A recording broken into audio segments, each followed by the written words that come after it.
At 18, Anna Whitmore had already learned the hardest lesson of her life. People only kept you until keeping you became inconvenient.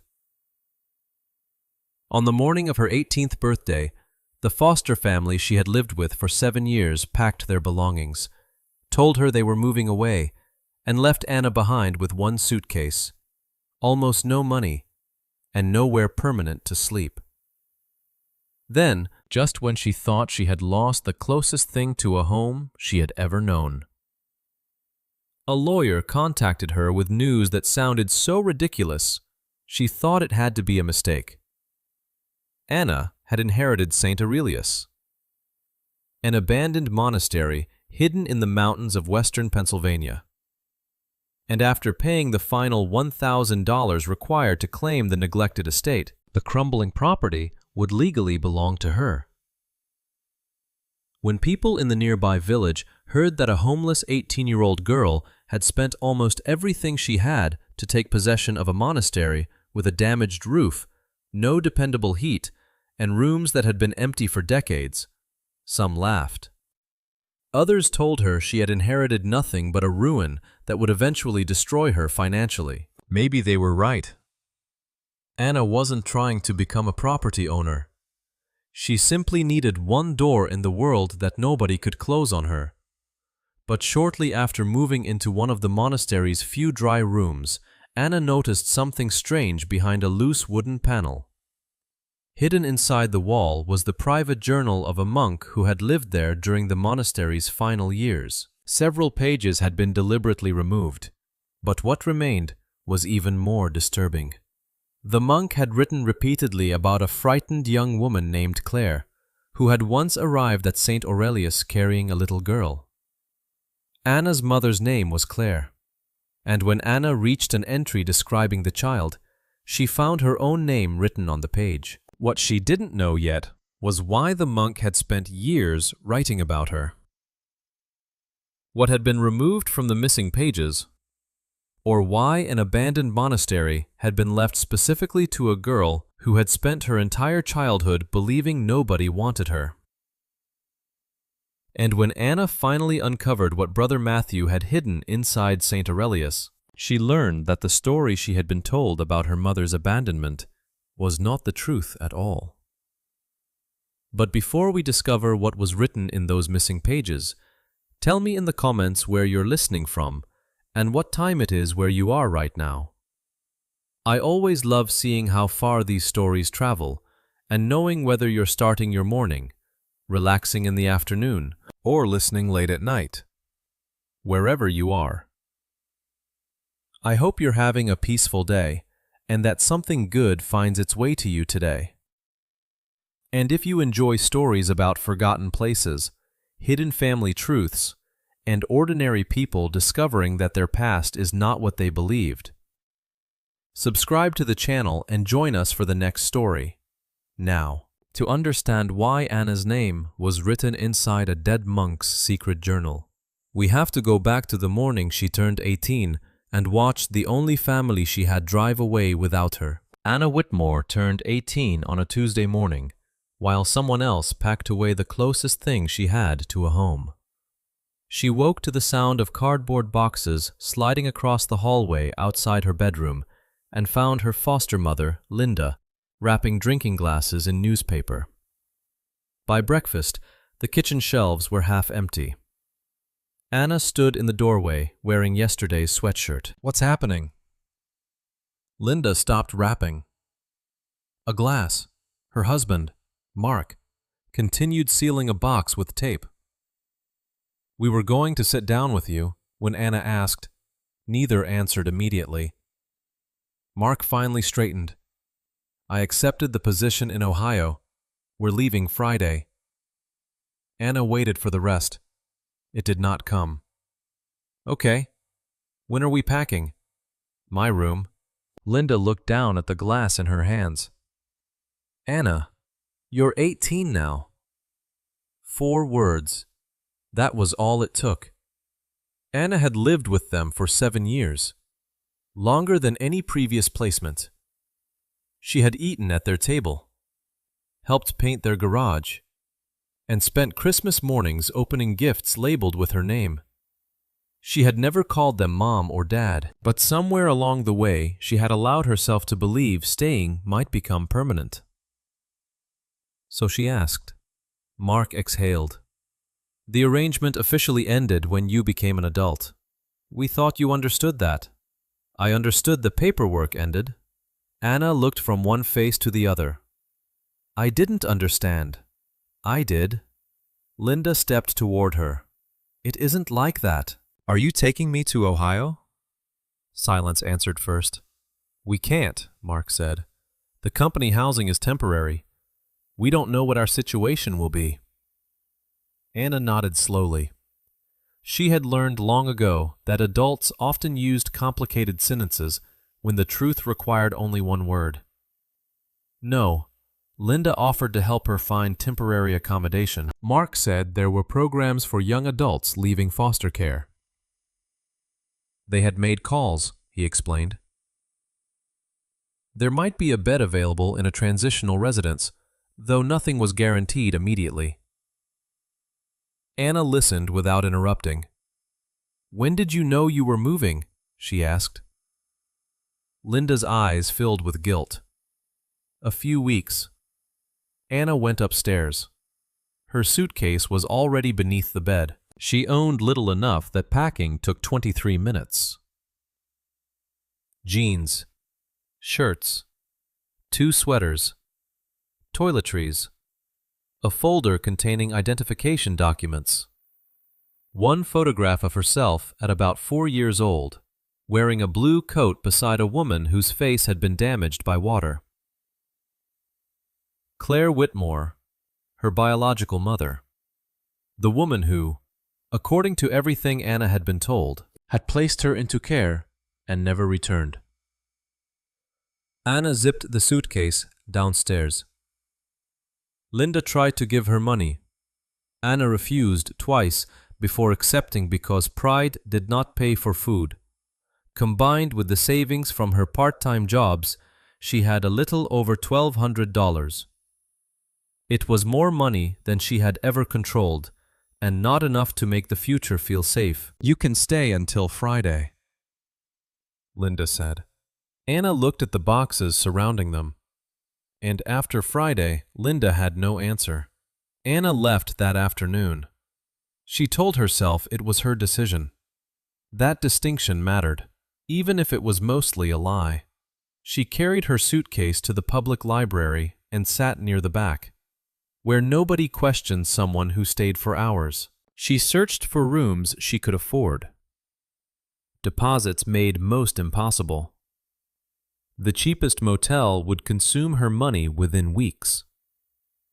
She found information about transitional housing and wrote down 2 phone numbers.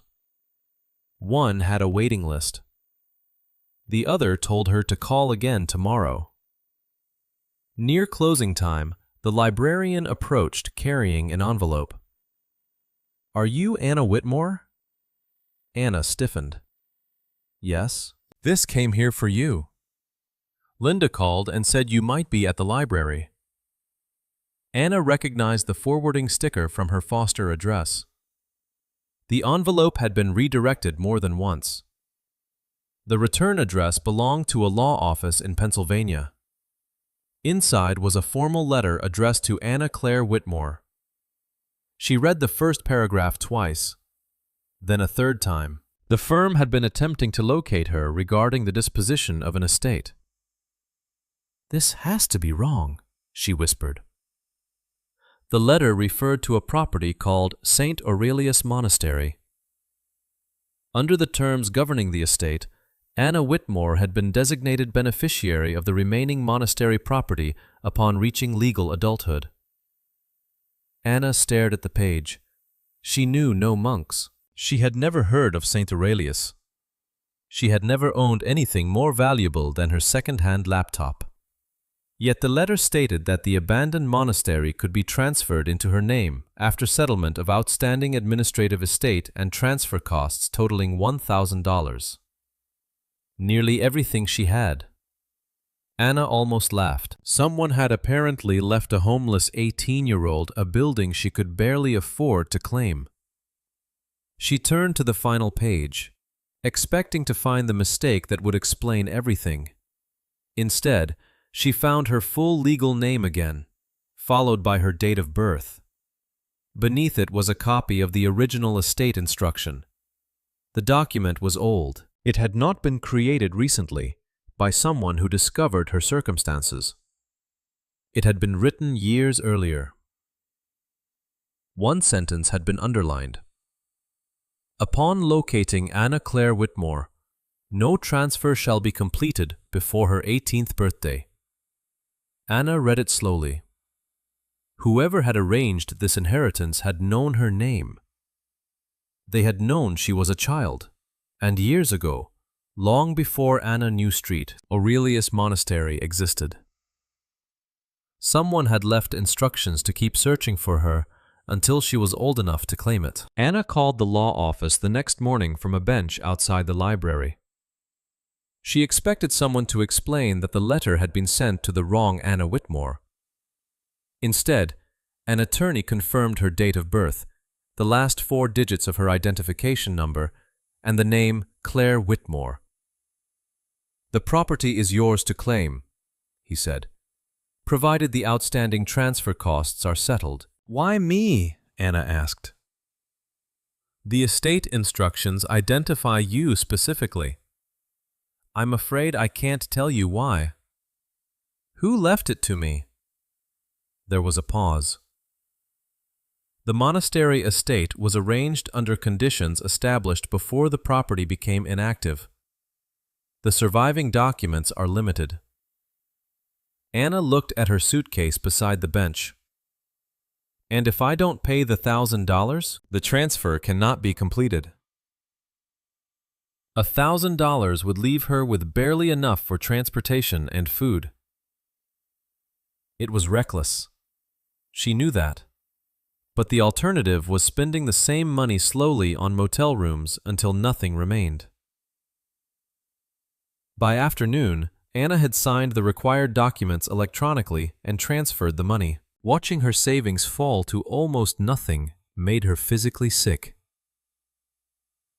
2 days later, carrying one suitcase and a folder of legal papers, she traveled into western Pennsylvania by bus. The final stretch required a ride from the nearest town. The driver left her beside a narrow mountain road with directions to the village below St. Aurelius. "You sure somebody's meeting you?" he asked. "Yes," Anna lied. The monastery stood beyond the village on a wooded slope. From a distance, its stone buildings looked almost beautiful. Up close, beauty became damage. Ivy covered sections of the walls. Several windows were boarded. One wing had lost part of its roof, and the chapel's stone cross leaned slightly above broken slate. Anna unlocked the outer gate with a key mailed by the attorney. It resisted until she pushed with both hands. "Hey," a man's voice stopped her. An older man in a canvas jacket was crossing the road toward her. His gray hair was cut short, and his hands looked permanently roughened by work. "That property's closed." Anna held up the key. "Not anymore.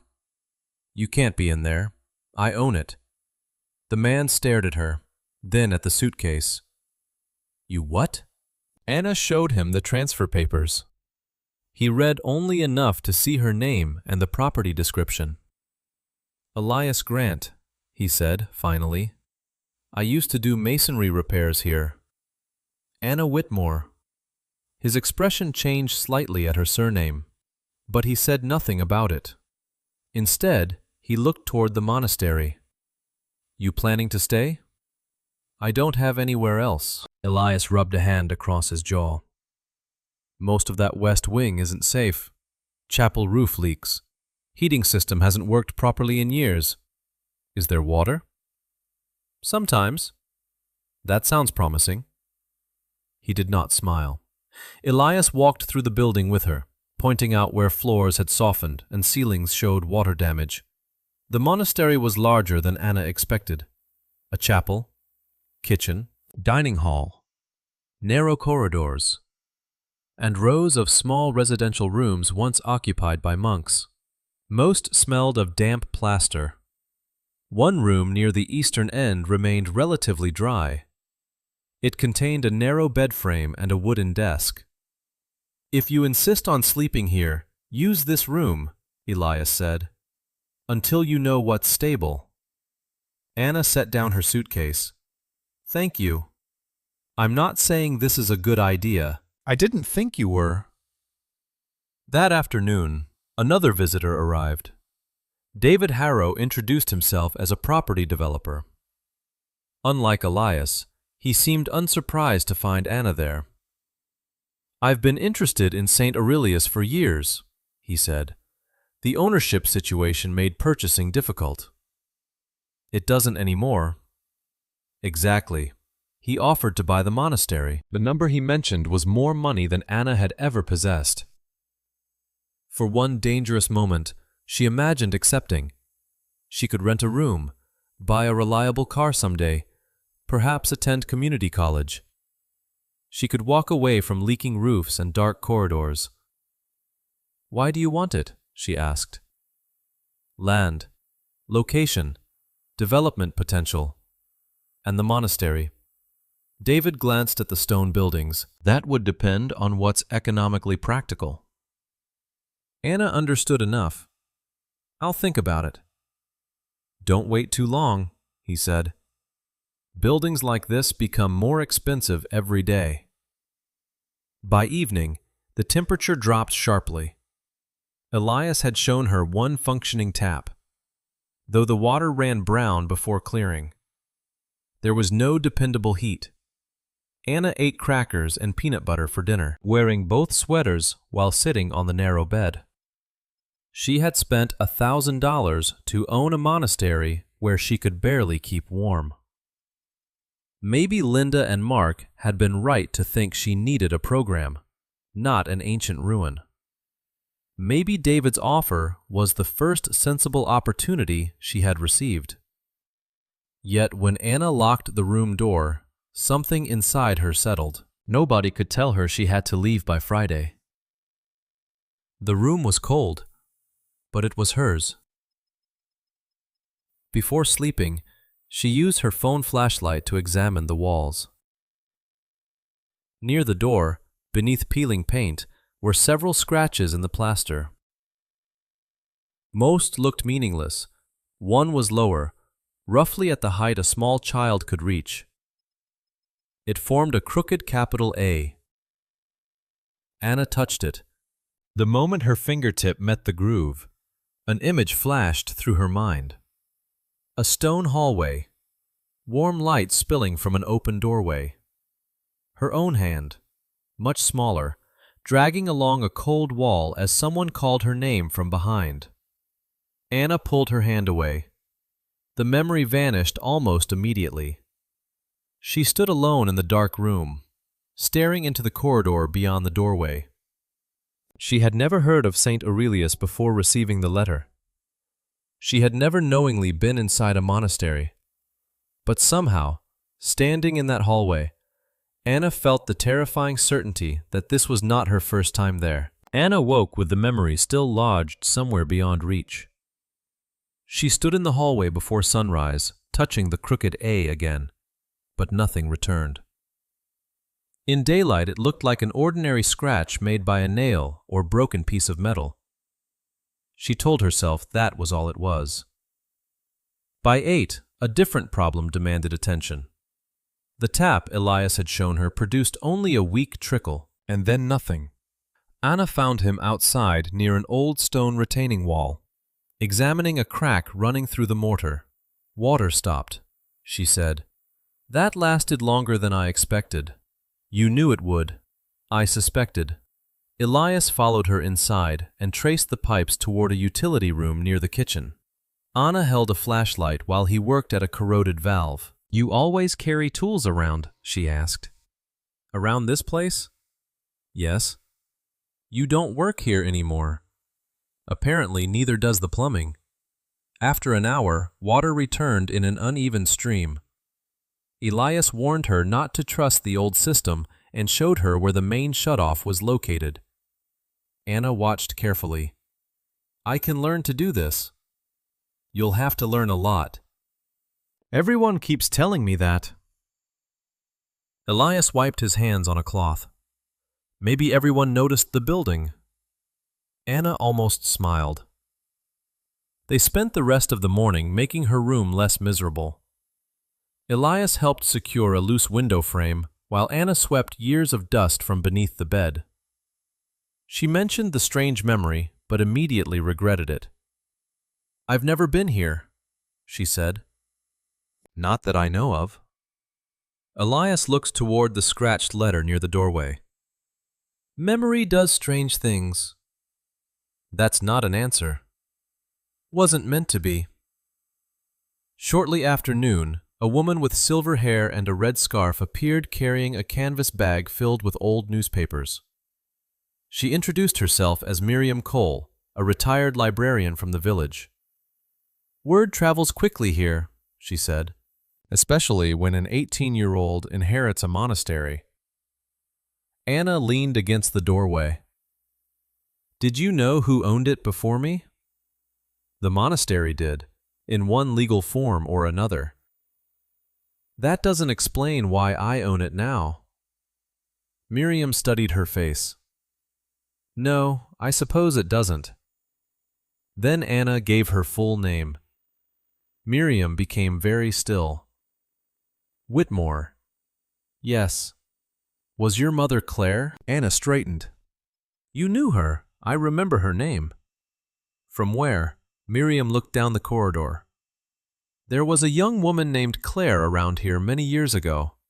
I believe she stayed near St. Aurelius for a time.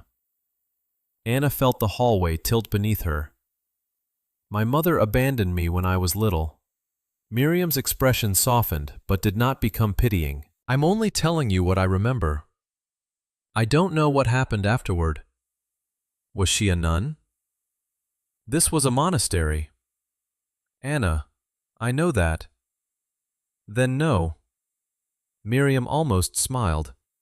She wasn't a nun. The small moment of humor disappeared quickly. Anna asked when Claire had been there, but Miriam could give only an approximate period. The dates overlapped with Anna's early childhood after Miriam left. Anna returned to her room and stared at the crooked A. A coincidence, she told herself again. Claire was not an uncommon name. Whitmore was not unique. Still, she could no longer dismiss the flash of memory so easily. She worked until late afternoon, stripping loose wallpaper from one wall. Elias had warned her that dampness behind the paneling might conceal rot.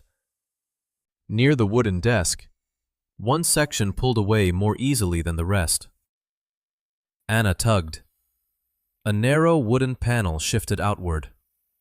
Behind it was a shallow compartment. Inside lay a cloth-wrapped object covered in dust. Anna carried it to the desk and unfolded the fabric. It was a journal. The dark leather cover had cracked along the spine. On the first page, written in careful ink, were the words, Brother Matthew, St. Aurelius. Anna sat on the bed and began reading. Most early entries concerned ordinary monastery life, repairs, weather, food stores, visitors seeking assistance. Brother Matthew wrote plainly, rarely describing himself. Several pages later, the tone changed. Claire came again tonight. She is frightened and will not say everything in front of the child.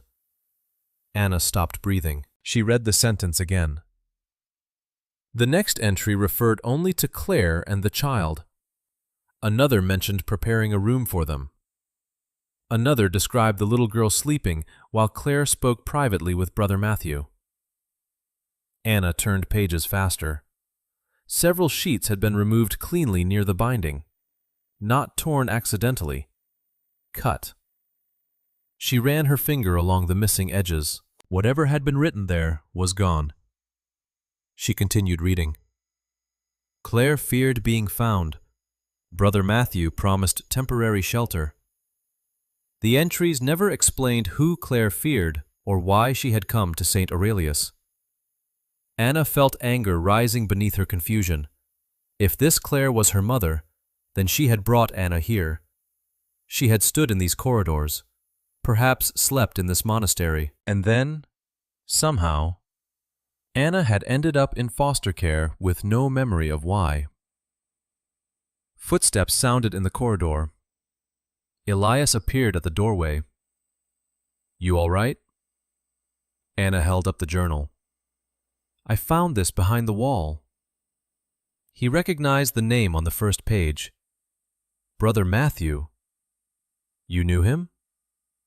A little. Quiet man. Lived here near the end.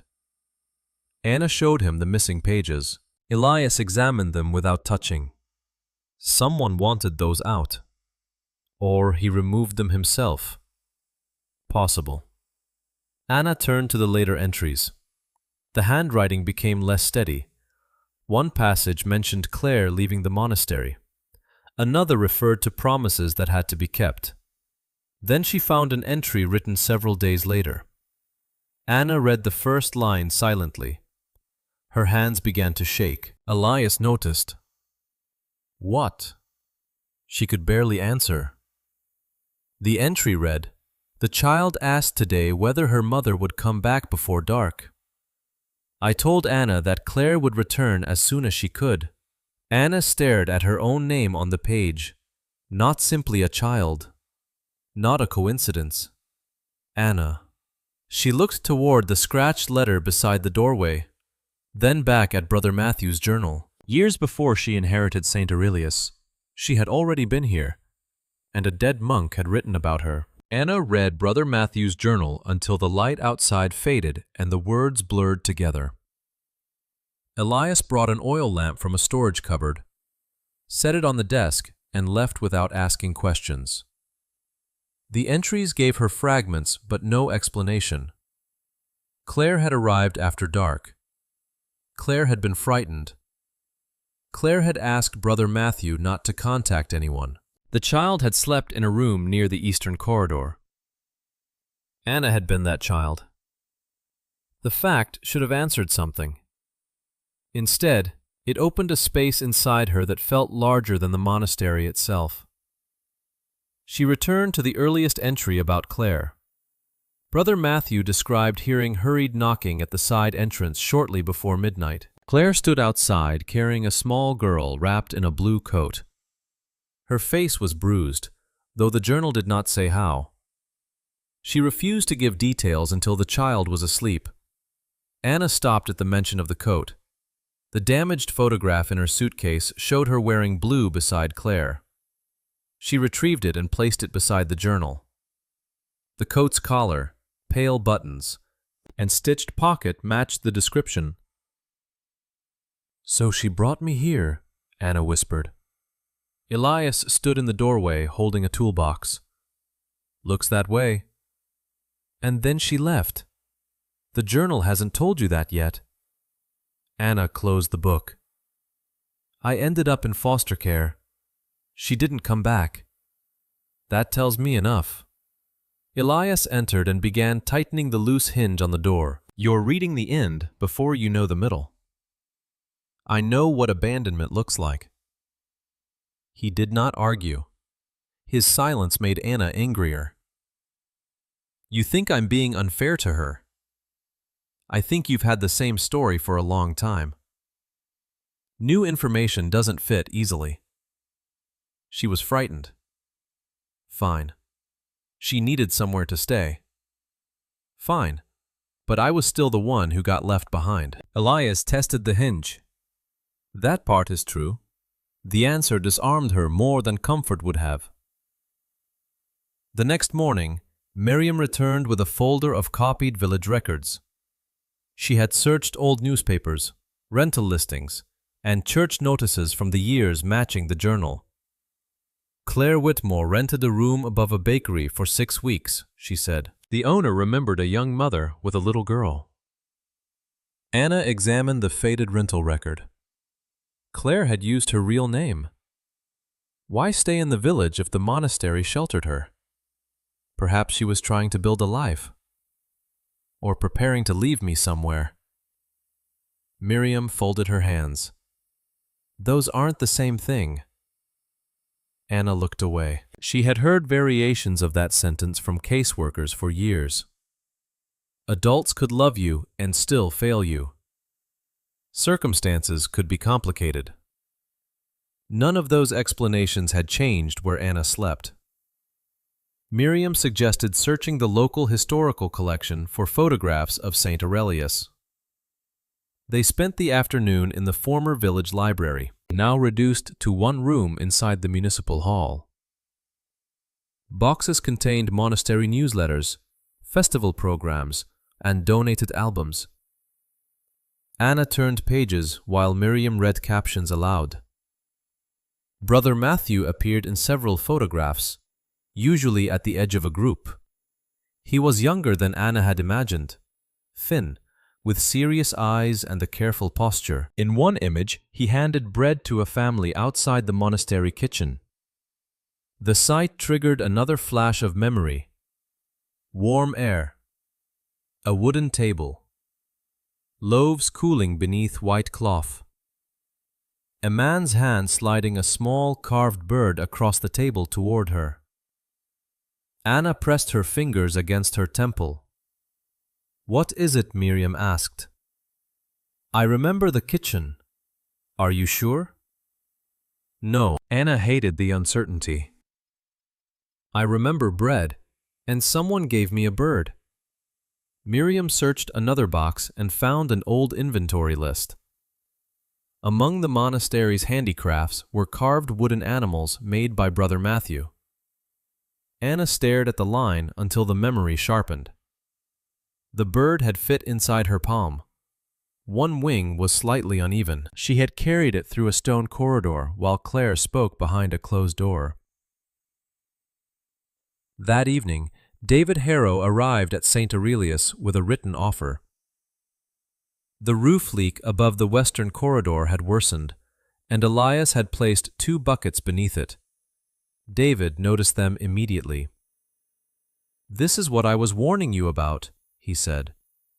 His new offer was higher than the first, enough for a small apartment and months of security. Anna held the paper while cold rain tapped against the boarded windows.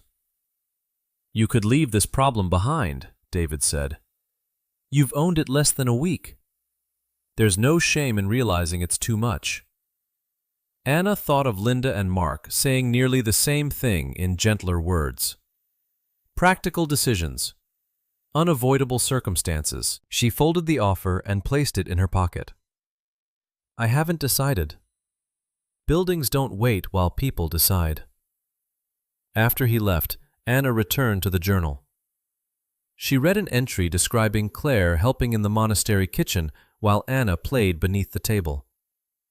Another mentioned Claire washing clothes in the utility room and asking about work in the village. These were not the actions of someone passing through for a single night. Claire had tried to stay.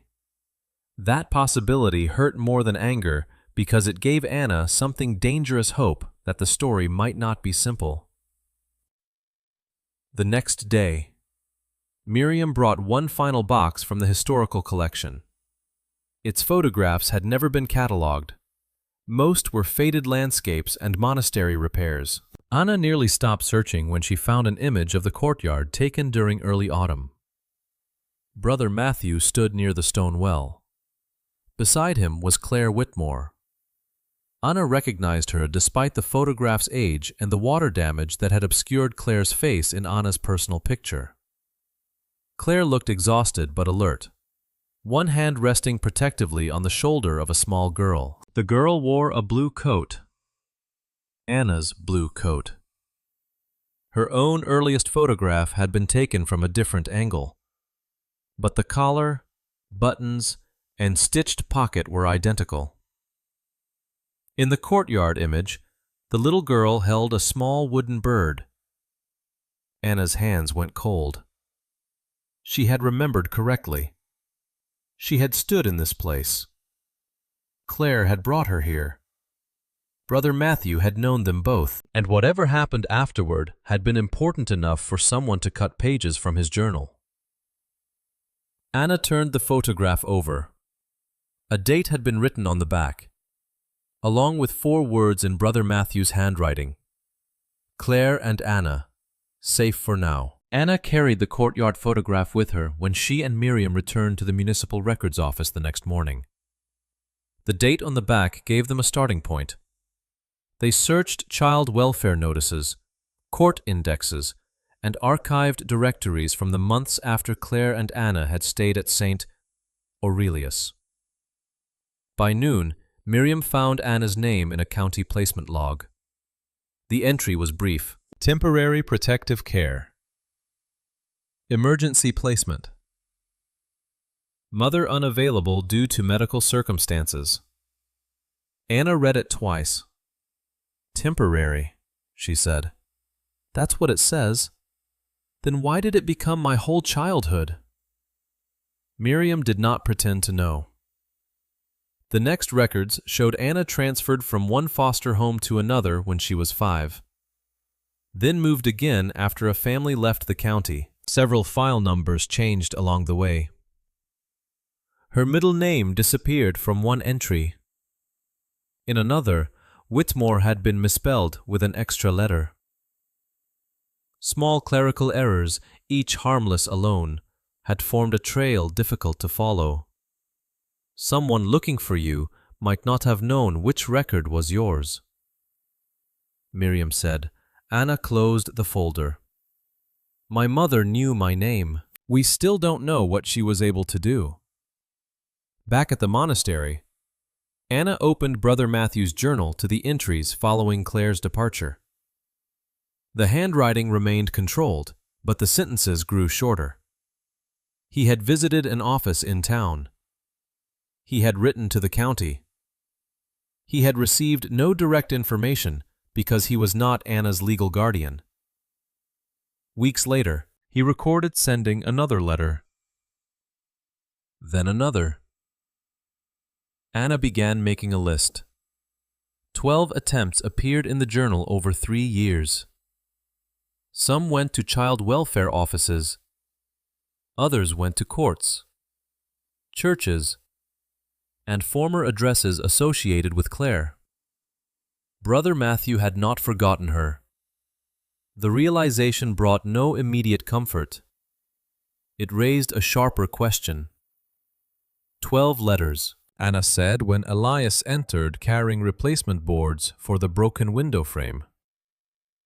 He wrote 12 times. Elias set the boards against the wall. That's what it looks like. And none of them reached me. Maybe they never found the right file. Maybe he stopped trying too soon. Elias looked at the years listed beside her notes. 3 years isn't soon. Anna felt heat rise in her face. I was 5, then 6, then 7. 3 years was almost everything I could remember. Elias remained quiet.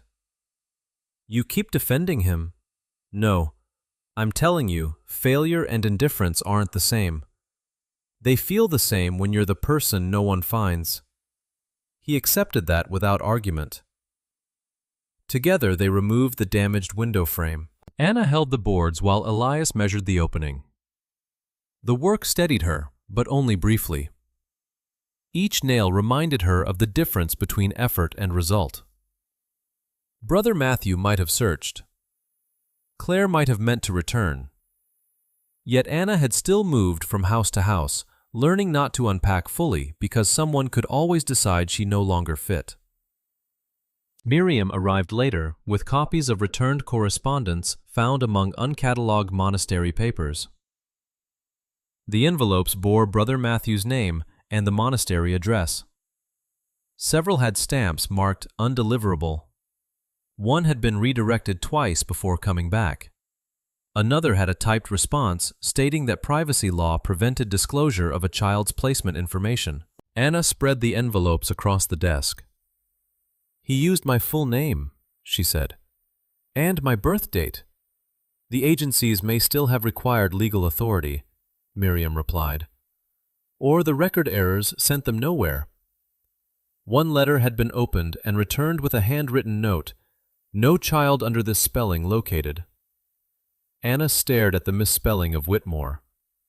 A single incorrect letter had been enough to erase her.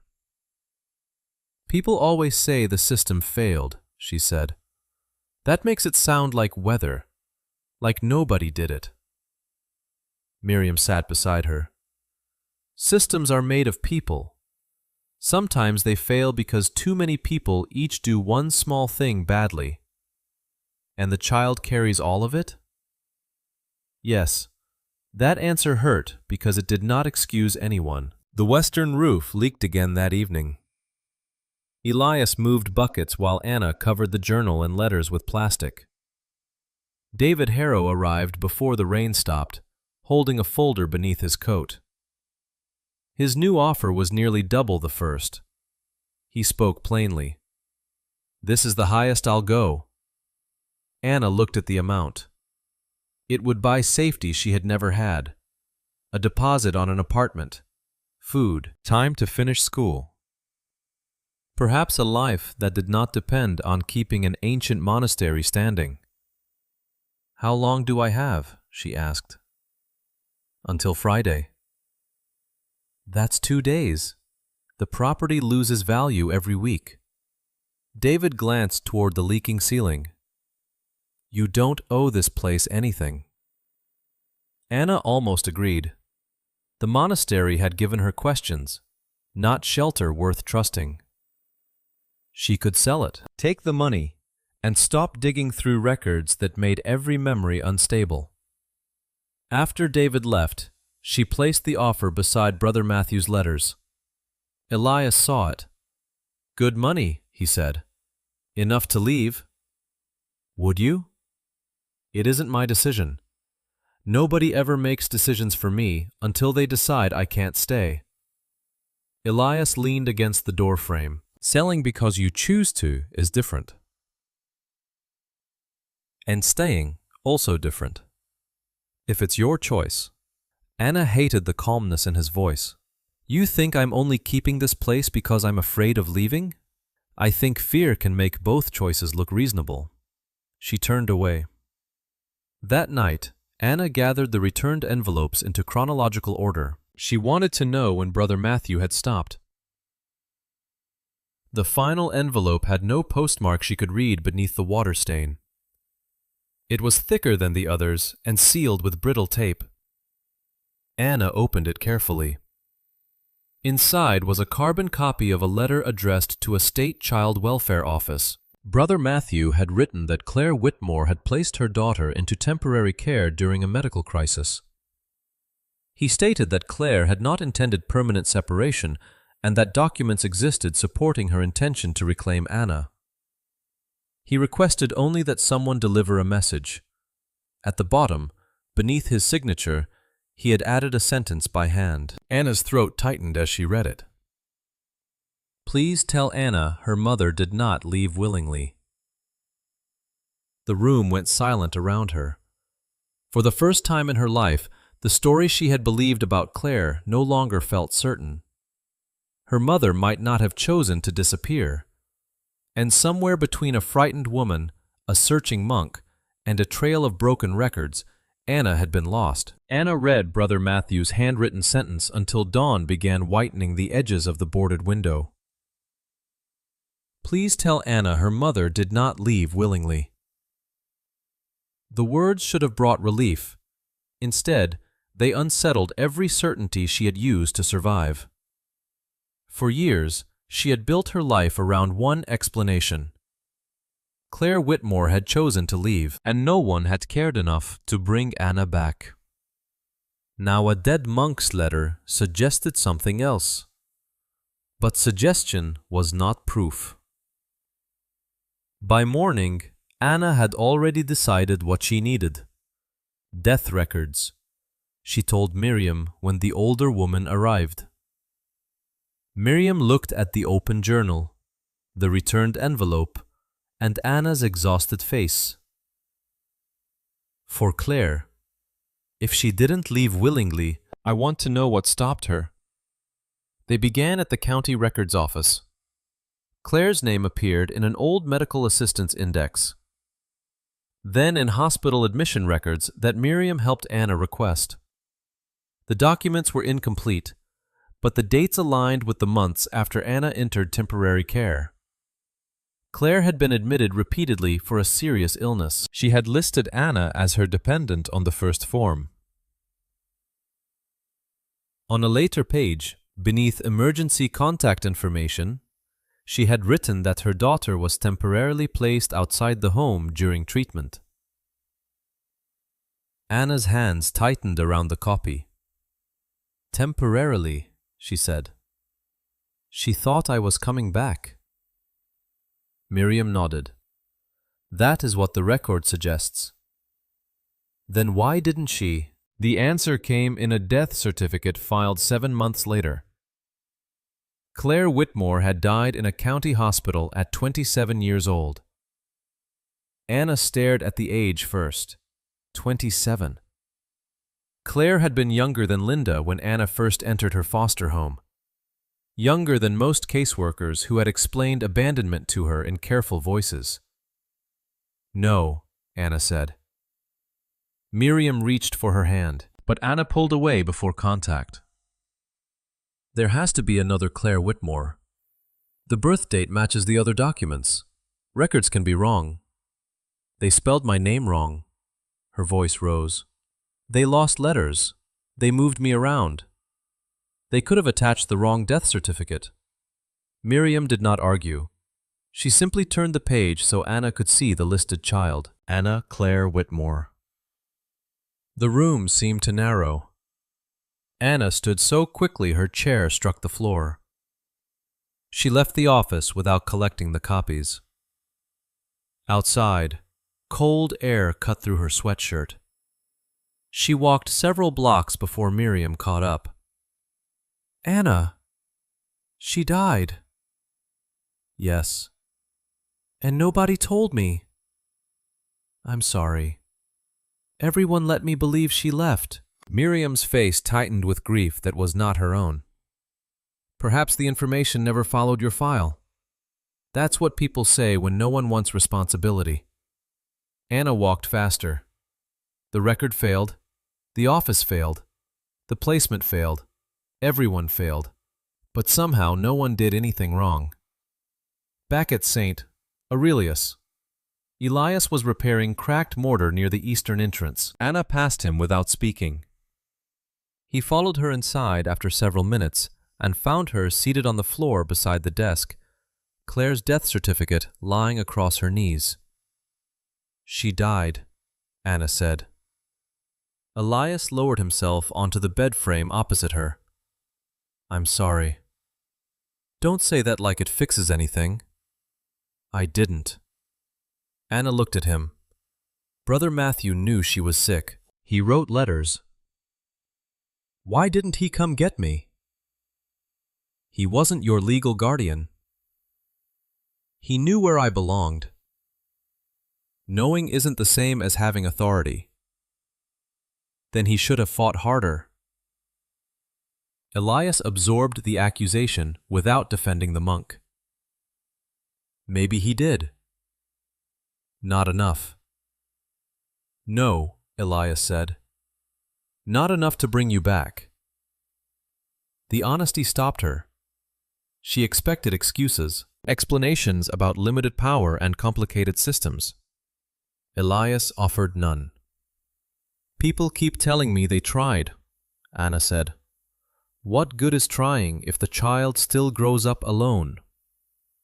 Elias looked toward the journal. Sometimes none.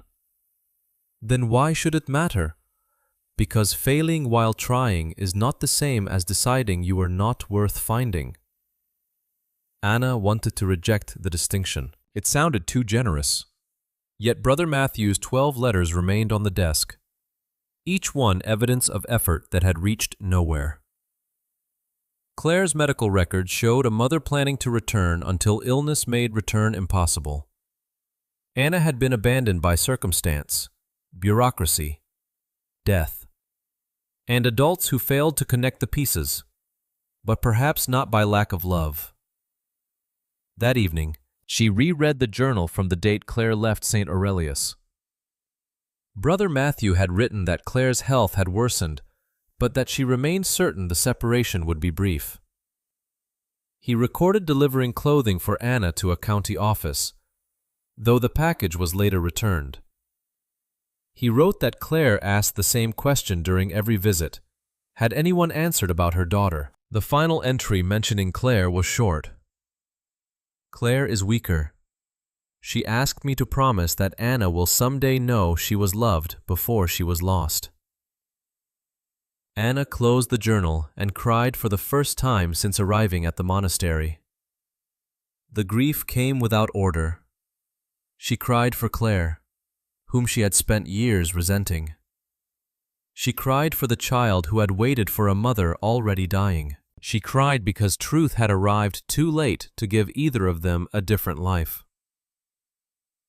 Elias remained in the hallway, close enough that she was not alone, and far enough that she did not feel watched. When the tears finally eased, Anna opened the journal again.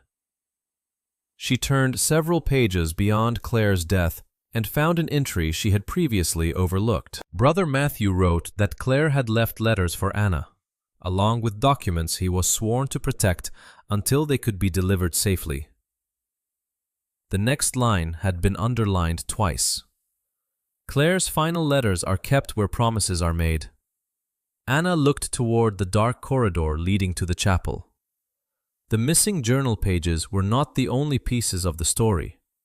Somewhere inside St. Aurelius, Brother Matthew had hidden Claire's final words. Anna stood at the entrance to the chapel before sunrise, holding Brother Matthew's journal open to the underlined sentence. Claire's final letters are kept where promises are made. The chapel was the most damaged part of St. Aurelius. A section of roof above the rear pews had collapsed, and rain had stained the stone walls almost black. Elias had already warned her not to enter alone. This time, she listened. By mid-morning, he arrived with rope, boards, and a hard hat that looked too large for her. Miriam came carrying old floor plans copied from the municipal archive. The altar, the confessionals, the prayer rail, Miriam said, unfolding the plans across a dry table near the chapel doors. Any of those could be where promises were made. Anna looked into the dark interior. Then we search all of them. Elias tested the floor before allowing either woman inside. They moved along the side aisle, avoiding fallen plaster and the exposed center of the nave. Dust softened every step. The altar remained standing, though the cloth had rotted away and one carved panel had split. Anna ran her hand along the stone edge. A memory flickered, Claire kneeling near the front, her shoulders shaking, while Brother Matthew stood several feet away with his head bowed. Anna had been sitting on the floor, turning a wooden bird in her hands.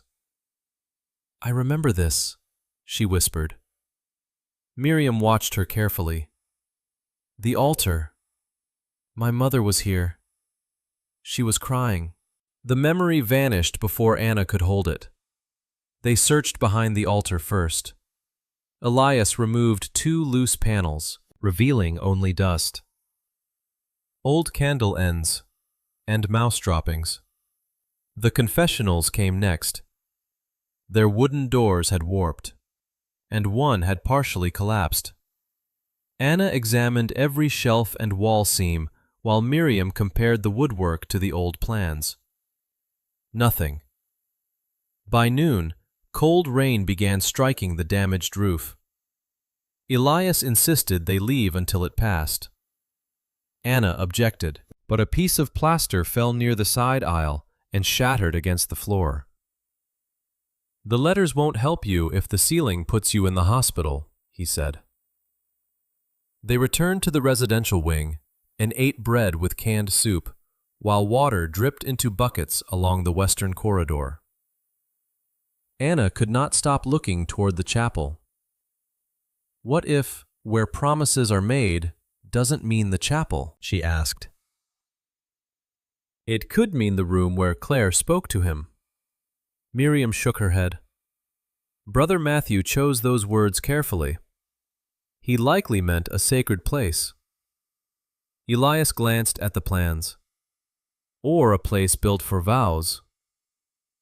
Before they could examine the idea, David Harrow arrived. Rain darkened the shoulders of his coat. He carried the same leather folder as before. Today is Friday, he said. Anna knew why he had come. He placed the final purchase offer on the table. The amount was enough to change her immediate life. She could leave St. Aurelius, rent a safe room, finish school, and stop measuring every meal against the few dollars remaining in her account. David looked at the buckets and the damp walls. This property will keep taking from you, he said. You are 18. You shouldn't have to spend your future repairing someone else's ruins. Anna stared at the contract. Days earlier, she might have signed simply to escape uncertainty. Now Claire's letters might be somewhere beyond the chapel doors. Brother Matthew had kept them for her. Selling before finding them would feel like leaving herself behind. I need more time, she said. There is no more time. David tapped the signature line. This is my final offer. Elias said nothing. Miriam remained seated. Neither tried to decide for her. Anna closed the folder. No. David studied her. You understand I may not offer again. I understand. And you may lose the building without receiving anything. Anna looked toward the chapel corridor. Then at least the choice will be mine. David took the folder and left without argument. After the rain eased, they returned to the chapel. Anna searched the old prayer rail while Elias inspected its joints. Most sections were original, worn smooth by decades of hands. One segment near the side aisle looked slightly different. The wood was the same dark oak, but the fasteners were newer. Miriam checked the plans. That section was repaired during the monastery's final years. Elias knelt and examined the base. Not repaired, rebuilt. He tapped one panel. A hollow sound answered. Anna's pulse quickened. Elias used a narrow pry tool, working slowly to avoid splitting the wood. The panel loosened and came away. Behind it was a sealed metal box fitted between the rail supports. The lock had rusted, but Elias cut through it with a small hacksaw. Anna lifted the lid. Inside lay a bundle wrapped in waxed cloth. On top rested several pages cut cleanly from Brother Matthew's journal. Beneath them were legal documents and a stack of envelopes tied with blue ribbon. Every envelope was addressed in Claire Whitmore's handwriting. To Anna. Anna sat on the chapel floor. Her hands shook so badly that Miriam untied the ribbon for her. The first envelope was thinner than the others. Across the front, Claire had written, "To be given to my daughter when Brother Matthew finds her." Anna opened it carefully. The paper inside had yellowed at the folds. For several seconds, she could not make herself read. Then she lowered her eyes to the first line.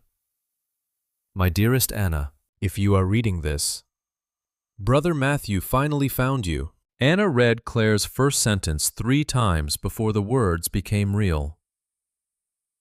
My dearest Anna, if you are reading this, Brother Matthew finally found you. She sat on the chapel floor with the opened letter in both hands while Elias and Miriam remained a few steps away. Rain tapped against the damaged roof. but inside the narrow shelter of the prayer rail, the sound seemed distant. Claire's handwriting slanted sharply across the page, hurried in places and careful in others. She wrote that leaving St. Aurelius had not meant leaving Anna. She had gone because the man she feared had learned she was nearby, and remaining at the monastery risked bringing danger to everyone inside. Claire did not name him. She wrote only that he had controlled where she went, whom she spoke to, and how long she could remain away. She had brought Anna to St. Aurelius because Brother Matthew was the only person who believed her without demanding proof she was too frightened to give. Anna's throat tightened. For years, she had imagined Claire walking away because motherhood had become inconvenient. The letter described something else entirely, a woman trying to escape while carrying a child and believing that every choice might lead danger back to her. Claire had rented the room above the bakery to appear independent, while Brother Matthew helped her find work and legal assistance. Then the illness began. At first, Claire believed it was exhaustion. When the fever and pain worsened, she was admitted to the hospital. Anna was placed into temporary care because Claire expected treatment to last only a few weeks. "I told them I would come for you," Claire wrote. "I believed it when I said it." Anna stopped reading. The paper shook in her hands. "Do you want us to leave?" Miriam asked softly. Anna shook her head. She did not want to be alone, though saying so felt impossible. She continued. Claire wrote about the blue coat, the wooden bird, and the way Anna refused to sleep unless someone left the hallway light on. She remembered Anna asking whether the monastery bells could be heard all the way to the moon. These details belonged to a mother who had watched closely. They were not the vague affection of someone trying to ease guilt. They were memories of ordinary hours. Claire's second letter was written from the hospital. Her handwriting was weaker. She described calling the placement office and being told Anna had been moved. She asked Brother Matthew to help locate her. She promised Anna that she was trying to get stronger. She apologized for not being there when Anna woke frightened in an unfamiliar house. Anna pressed the letter against her knee. A memory surfaced of a bedroom with flowered curtains and a woman she did not know telling her not to cry because her mother would come soon. Claire had never come, until now. Anna had believed the absence was the answer. The letters showed it had been the question haunting Claire too. The third letter was shorter. Claire wrote that the doctors no longer spoke to her about recovery in certain terms. She asked Brother Matthew to protect the truth if he could not protect the future. She feared Anna would be told she had been abandoned. She feared that one day Anna would believe she had been unwanted. "Nothing frightens me more," Claire wrote, "than the thought that my absence may be mistaken for a lack of love." Anna lowered the page. Tears blurred the stone floor beneath her. She had spent years resenting a woman who had been dying while trying to reach her. The anger did not disappear.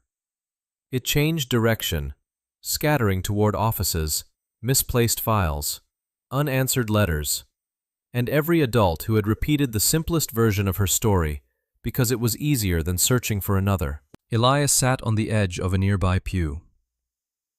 "You don't have to understand everything today," he said. "I should have known. You were a child. Someone should have told me." "Yes." His answer carried no defense.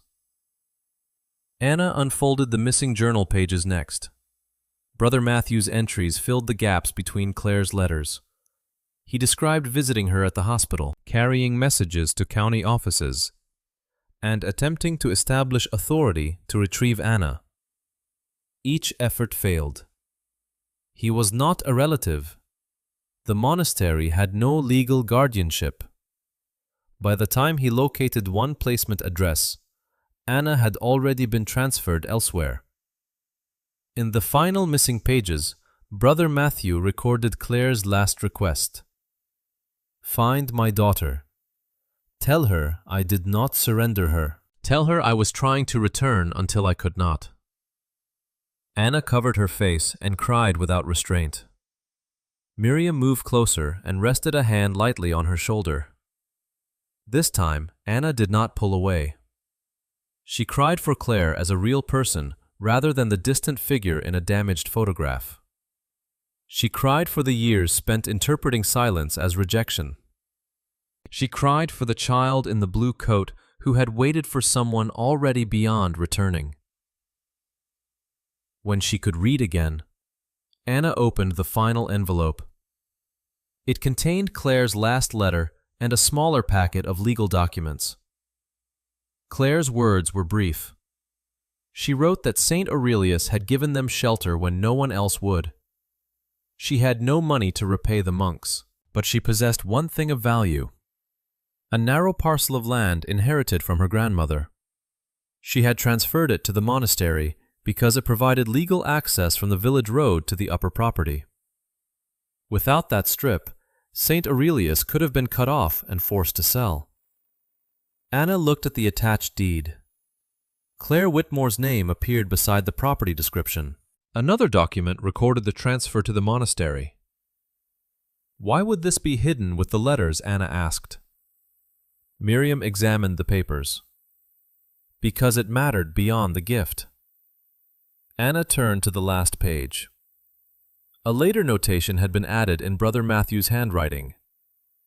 It stated that any future disposition of Saint Aurelius must recognize Claire's contribution and preserve the possibility that the property could pass to Anna Whitmore if she were ever found. Anna stared at the sentence. The land Claire gave the monastery had not been valuable by itself. Yet it had protected the monastery's access and connected Claire's name permanently to the estate. The inheritance was not random. It had begun here, with a frightened mother trying to repay the place that sheltered her child. Anna gathered the letters carefully. She understood now why Claire had brought her to St. Aurelius, why she entered temporary care, and why she never returned. She understood why Brother Matthew removed the journal pages and hid them with the letters. The truth contained pain Claire had wanted protected until Anna was old enough to receive it. But the legal papers revealed something larger. The narrow strip of land Claire had given away was somehow tied to the fact that Anna now owned the entire monastery. The letters had answered why her mother disappeared. The deed raised the next question. How had one small parcel turned St. Aurelius into Anna's inheritance? Anna barely slept. Claire's letters remained beside her bed, tied again with the faded blue ribbon, while the legal papers covered the desk beneath Brother Matthew's journal. By morning, she had read the deed so many times that she could recite the property description without understanding why it mattered. Miriam arrived shortly after 9, carrying copies of county land maps. Elias followed with coffee and a bag of bread from the village. They spread everything across the old dining table. "This is Claire's parcel," Miriam said, tracing a narrow strip on the oldest map. It ran from the village road between two larger properties before widening at the monastery boundary. "It doesn't look like much." "It wasn't," Anna said. "So why did Brother Matthew connect it to me inheriting St. Aurelius?" Miriam placed a newer map beside the first. Because without this strip, the monastery had no permanent legal access to the public road. Anna leaned closer. The original monastery grounds were surrounded by privately owned woodland. The narrow parcel Claire inherited had provided the only direct route not dependent on permission from neighboring landowners. "So she saved the road, essentially," Miriam said. Without access, the property would have been nearly impossible to maintain or transfer. Elias studied the maps. And easier for someone to force into a sale. Anna thought of David Harrow's interest in the land. Claire gave it away when she had almost nothing. Miriam nodded.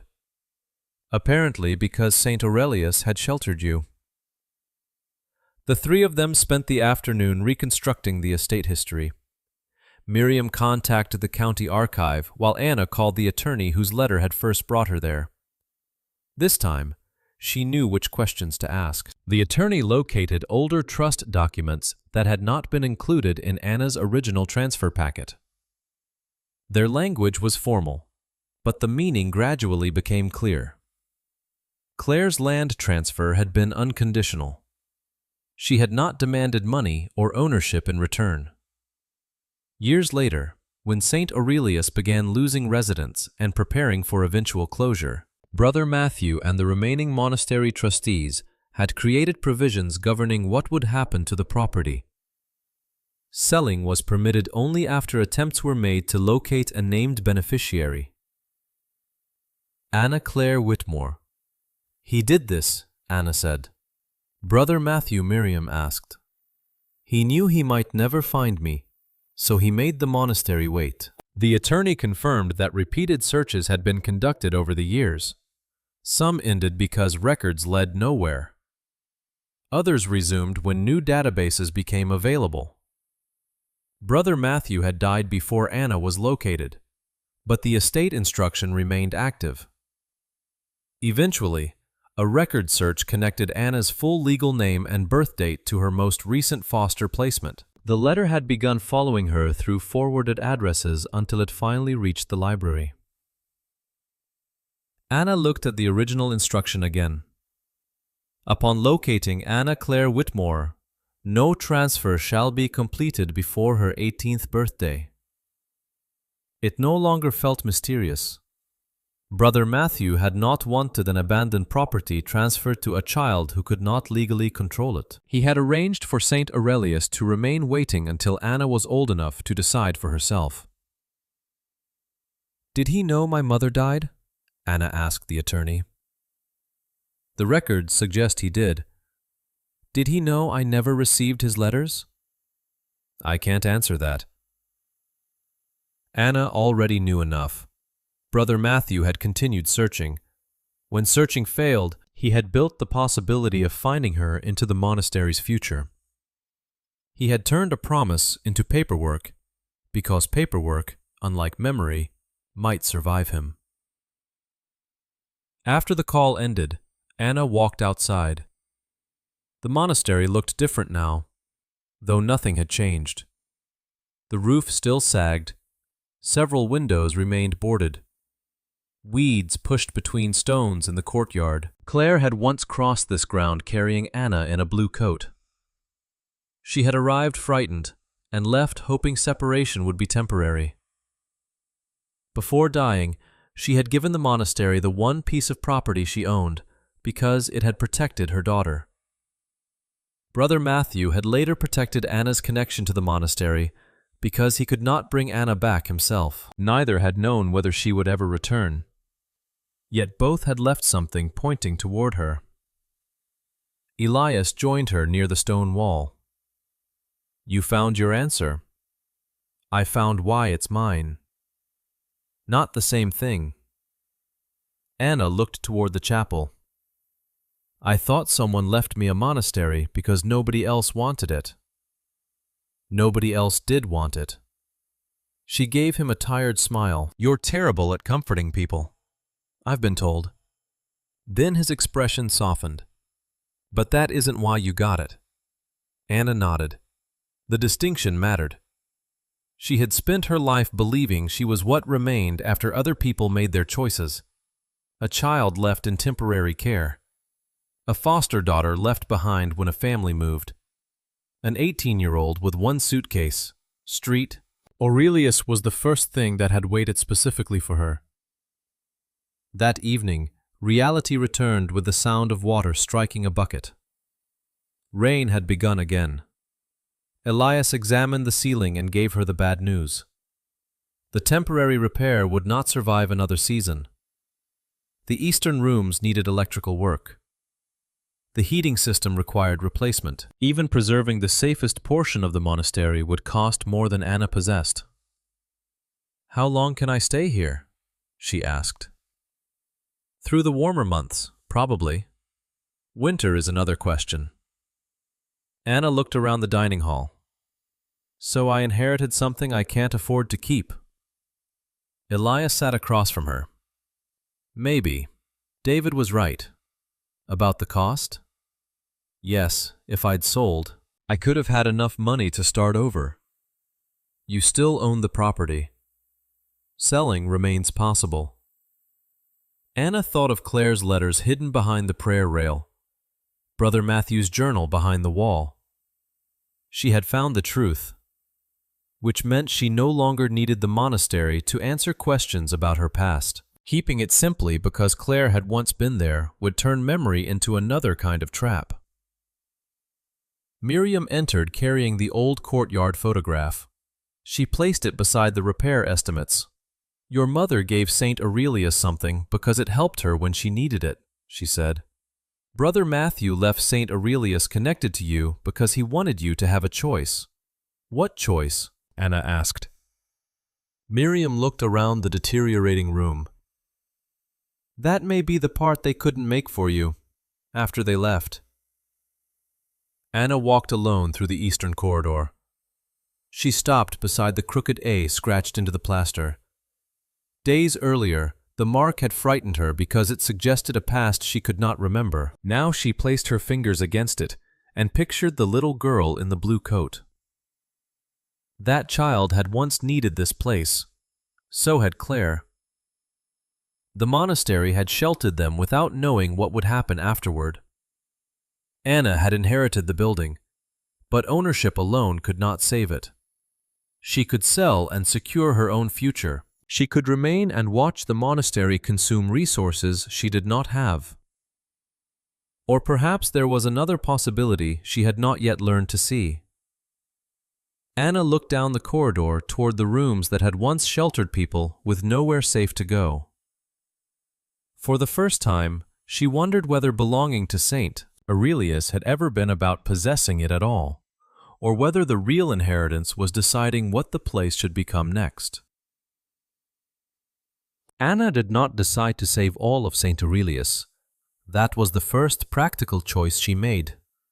The monastery was too large, too damaged, and too expensive for one 18-year-old with almost no money. Instead, she sat with Elias and Miriam at the old dining table and divided the property into what could be used, what could be stabilized, and what had to remain closed. The eastern residential corridor was dry enough to repair. The kitchen needed work, but still had functioning pipes. A small section of the grounds could be made safe. The chapel would remain restricted until professionals could assess the roof. You're not restoring a monastery, Elias said, marking the floor plan with a pencil. You're keeping part of it alive. Anna looked at the faded rooms on the page. That has to be enough. Miriam began contacting former residents of the village who remembered St. Aurelius helping their families. The response was slow at first. Then a retired carpenter offered unused lumber. The bakery donated bread during workdays. A roofing company agreed to inspect the eastern wing without charging. People arrived carrying paint, tools, blankets, and stories. One woman remembered the monks leaving food on her family's porch after her father lost his job. An older man said Brother Matthew had found him temporary work when he was 17 and sleeping in a shed. Anna listened carefully. The monastery had not only sheltered Claire, it had opened its doors to people who had nowhere else to go. David Harrow returned once. Standing near the gate while volunteers carried damaged furniture into the courtyard. My offer is withdrawn, he said. Anna wiped dust from her hands. I assumed you may regret refusing it, probably more than once.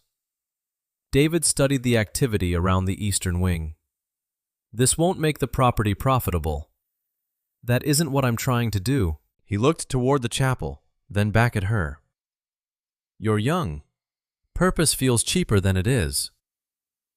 Anna remembered every repair estimate and every dollar she no longer had. I know exactly what it costs. David left without another offer. The work continued. Elias taught Anna how to replace damaged mortar without trapping moisture inside the old stone. He showed her how to test wood before trusting it, and how to recognize when a repair was beyond them. He never praised her for trying. He simply handed her the next tool when she finished. Their relationship settled into a rhythm Anna had never experienced with an adult. Elias did not promise to stay forever. He arrived when he said he would, explained when he could not, and treated reliability as an ordinary thing rather than a gift she should fear losing. Miriam organized the monastery papers in a dry room near the kitchen. Brother Matthew's journal was placed in an archival box, along with copies of the missing pages. The sensitive details concerning Claire's abuse remained private. Anna kept the original letters in her room. She allowed the monastery's history to be shared. But Claire's pain would not become a public story simply because it could attract attention. By late autumn, 3 rooms in the eastern corridor were safe and heated by portable units. The kitchen had a working stove. The dining room held a long second-hand table. St. Aurelius was still cold in places, still scarred by years of neglect, but it no longer felt abandoned. Anna found part-time work in the village and enrolled in evening classes. She accepted rides from Miriam when the weather turned bad. She accepted meals from Elias without asking how she would repay them. Each act of receiving help remained uncomfortable, but discomfort no longer felt like danger. One evening, after the others had gone, Anna returned to the room where she had first slept. The crooked A remained scratched into the plaster near the door. Claire's letters lay on the desk. Anna opened the final one. She knew most of it by memory now, but one paragraph still held her. Claire had written that absence could be misunderstood by the person left waiting. She feared Anna would grow up believing love only counted when someone remained physically present. If circumstances separate us, Claire wrote, please do not mistake my absence for a lack of love. I wanted every day I did not get with you. Anna sat on the narrow bed and let the words settle without fighting them. Claire had left the monastery. She had placed Anna into temporary care. She had died before returning. All of those things were true, but the meaning Anna had attached to them for years was not. Claire had not stopped wanting her. Brother Matthew had not forgotten her. Even St. Aurelius, through legal documents and patient searches, had carried her name forward until someone finally found her. Anna still felt anger. Truth did not erase the years between homes, the birthdays spent wondering why no one came, or the morning Linda and Mark packed without her. But anger no longer had to support the belief that she was always the person people chose to leave. Months passed. Snow gathered along the monastery walls and melted into spring. The eastern wing remained open. Miriam suggested creating a small transitional program for young adults leaving foster care or unstable homes. Anna resisted at first. I'm 18, she said. I don't know how to run anything. Then don't pretend you do, Miriam replied. Start with one room. Elias nodded. One room is how buildings become usable. They began carefully. No promises of permanent housing, no grand institution, just temporary rooms, meals, help with applications, transportation, and a place to think before making the next decision. Anna insisted on one rule. No one would be made to tell their whole story before receiving help. St. Aurelius had protected Claire before demanding explanations. It would do the same for others. On a rainy evening in early summer, Someone knocked at the main door. Anna opened it and found a girl standing beneath the stone arch with a suitcase at her feet. She looked 18, perhaps younger. Her jacket was soaked through. "Miriam Cole said I could come here," the girl said. "Only for a few nights. I aged out last week, and the place I was staying didn't work out." Anna recognized the guarded expression, the straight back, and the way the girl kept one hand wrapped around the suitcase handle as though letting go might allow someone to take it. "What's your name?" Anna asked. "Leah." "I'm Anna." Leah glanced past her into the corridor. "I can pay when I find work. We'll talk about that later. I don't need charity." The words were so familiar that Anna almost smiled. "Good. We don't call it that here." Leah hesitated. "How long can I stay?" Anna knew better than to offer forever. Long enough to make a plan. Behind her, warm light filled the eastern corridor. The dining table held bread from the village bakery. Elias had left tools near a half-repaired doorway. Miriam's labeled archive boxes lined one wall. Brother Matthew's journal and Claire's letters remained protected upstairs, preserving the truth without exposing what belonged to the dead. Anna stepped aside and opened the door wider. Leah lifted her suitcase and crossed the threshold. For a moment, Anna saw herself on the morning she turned 18, carrying everything she owned and believing the world had no place prepared for her. She had spent $1,000 to claim a ruined monastery because she needed a door no one else could close. What she inherited was not security, wealth, or proof that life would stop hurting. It was the knowledge that Claire had loved her.